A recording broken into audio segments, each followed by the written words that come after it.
going to see 4 short films. In the first one, we were in the company of Nicola, who is an iconographer from Bethlehem and who worked here in the cathedral some time ago.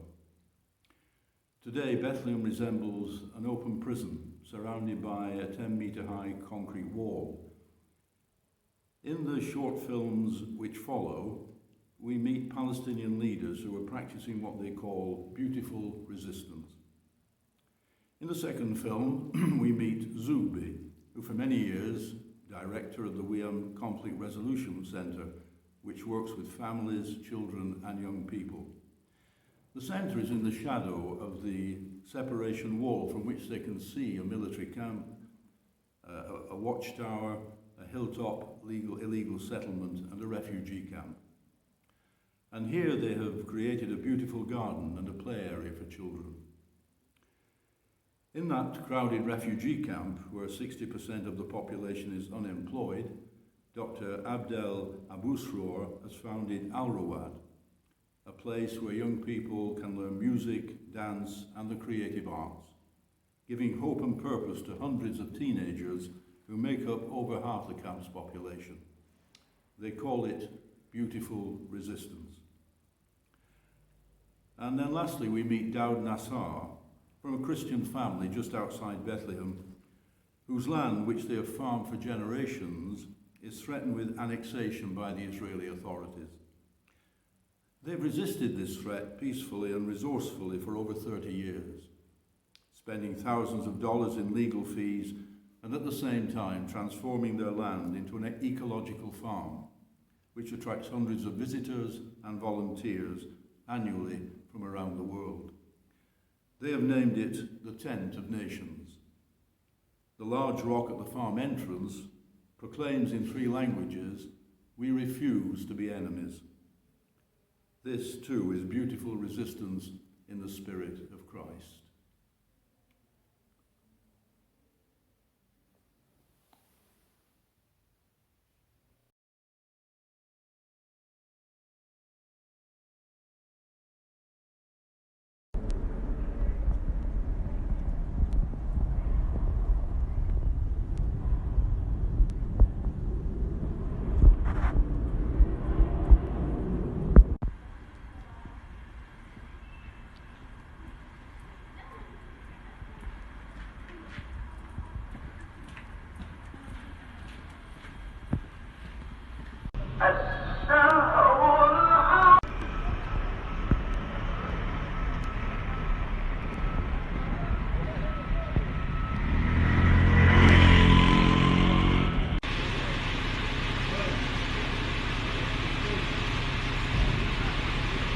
Hello, my name is Nicola Juha from Bethlehem. I'm a Christian Palestinian lawyer and iconographer. I am living here since I was born. As Palestinian Christians, we are 1% of the Palestinian population. We have faced many difficulties and circumstances. That's why many of us has immigrated to other countries. But now we are living under the occupation, and with this year we had the pandemic disease. So I believe in the story of the Bible, when Jesus was born, there was also many circumstances that he faced, and he had to escape to Egypt. Then he came back to his country because Herodes killed about 2,000 children. So then I would like to pray for my country and for all the world for this disease to disappear, because you can see Bethlehem, how it's affected very badly with the shut down stores, because the economy of Bethlehem, the tourism has closed. So you can see this, and please pray for Bethlehem, pray for the Christians in Palestine, as I'd like to pray for you and light a candle for each of you when the Nativity Church is open. Thank you.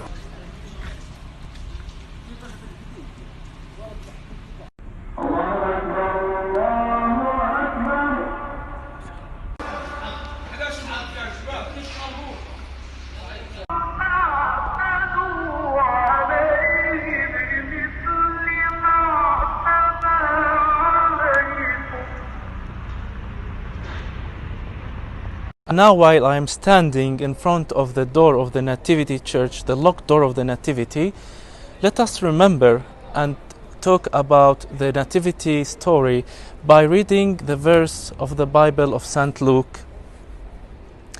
So, St. Luke tells us of the birth of Jesus. In those days, a decree went out from Emperor Augustus that all the world should be registered.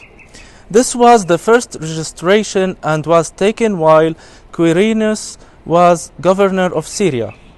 All went to their own towns to be registered.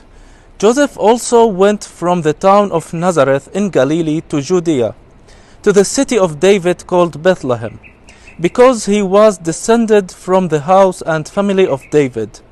He went to be registered with Mary, to whom he was engaged and who was expecting a child.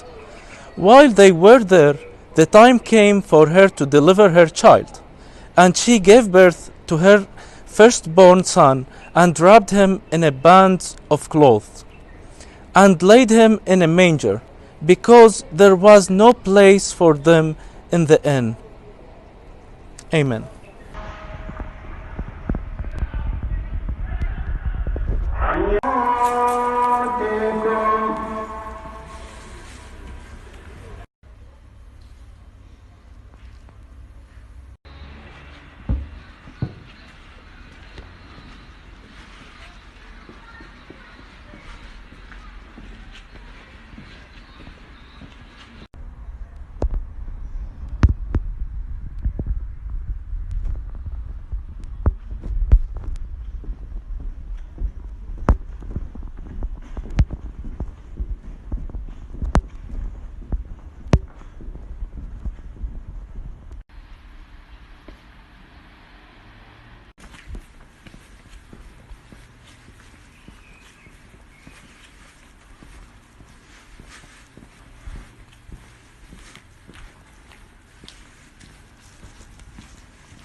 We are a community of people who celebrate life, who would like to live, who wouldn't like to dwell on victimhood.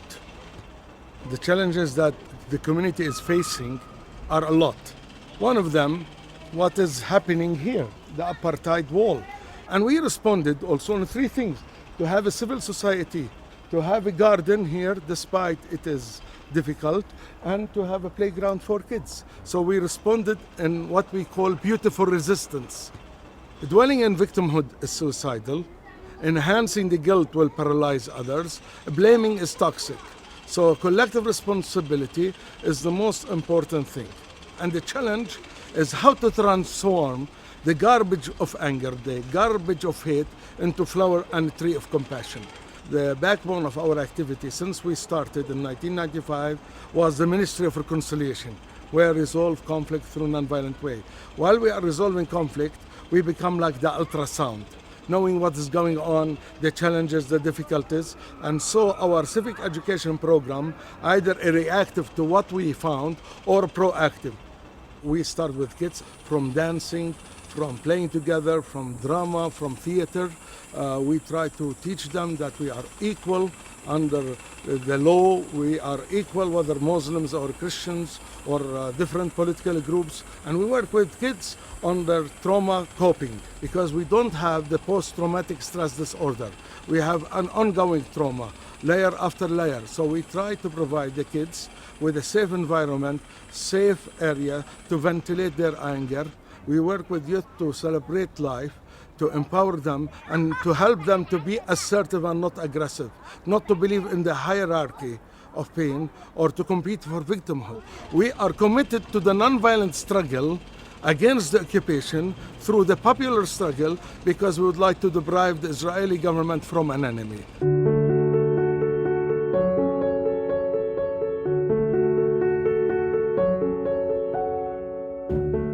Amos Trust is a unique and very important and essential partner for us because it focuses on justice. Let me thank everyone from the organization and the supporters because they were able to nourish us physically, emotionally, spiritually, religiously, as well as financially.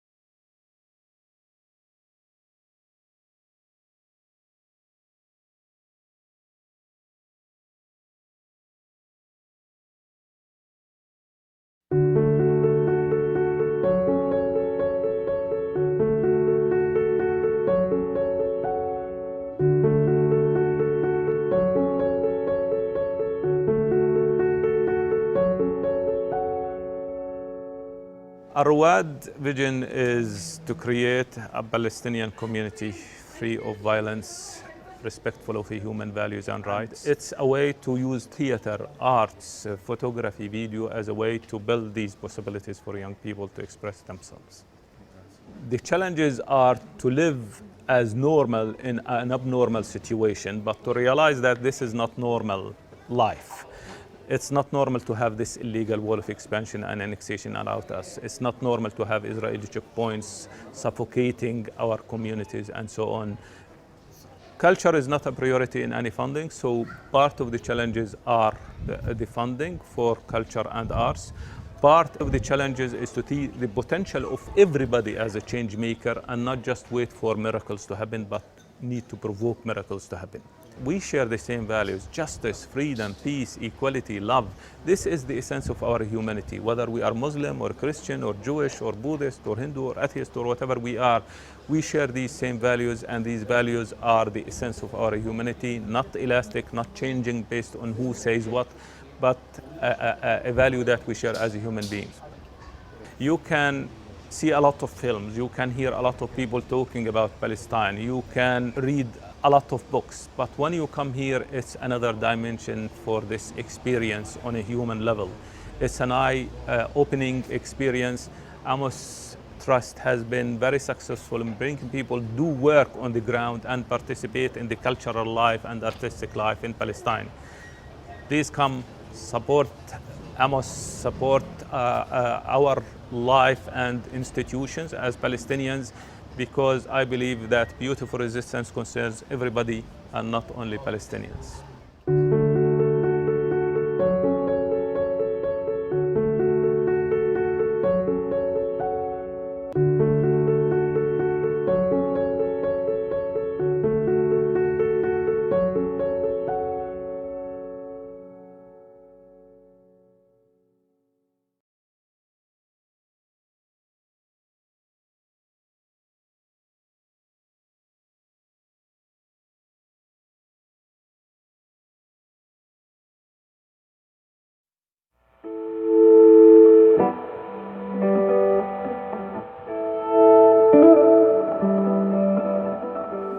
When we plant an olive tree, we believe in the future because the first olives might come after 10 years. And when you plant a tree, you believe that this tree is going to bear fruits, not maybe tomorrow, but 10, 15 years.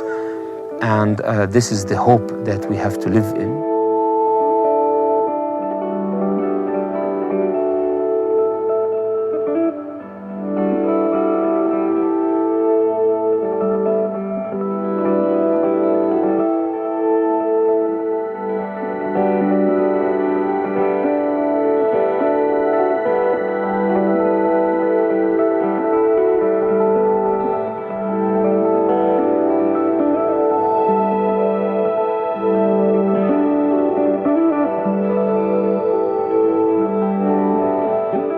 On the ground, we had a lot of attacks on the Israeli settlers who came here threatening us with guns. And the last time they came in 2002 with big machines. They started cutting the ground in order to build a road. But we managed to to stop them legally after 3 days, and the settlers were very angry, and they cut 250 olive trees from our property. And it's very difficult to hear that from a settler who's coming and say, God promised me this land. And when you argue with him about you're buying the land and you have the papers, the documents since 1916, then he said to me once, you have papers from here, but we have papers from God. And it's very sad to see people like misusing their religion for political purposes. And it's not about Jews, there are Christians also and Muslims too. And that's why it's always we say religion must bring people together and not separate people from each other.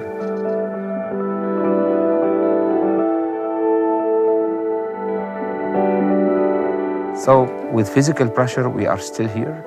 Now they are trying to isolate us. The road is blocked since 2001. We got demolishing orders here 2 years ago. We cannot build, we cannot have access to running water, no electricity, and of course there's no development. And of course this situation will force the people whether to react violently or to resign or leave the country. There are people who believe in violence, but what can we achieve with violence except violence?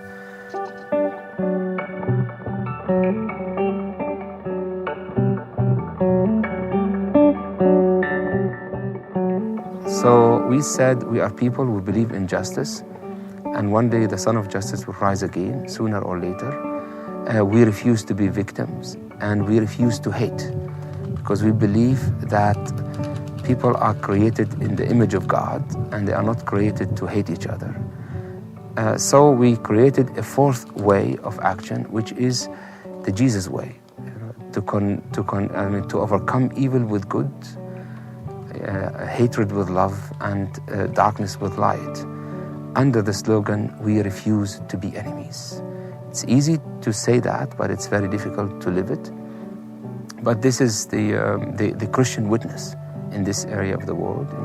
We have to be witnesses, starting here, and tell people how it's possible to love your neighbor like yourself. And when we act in a different way, we force the other to see us as human beings.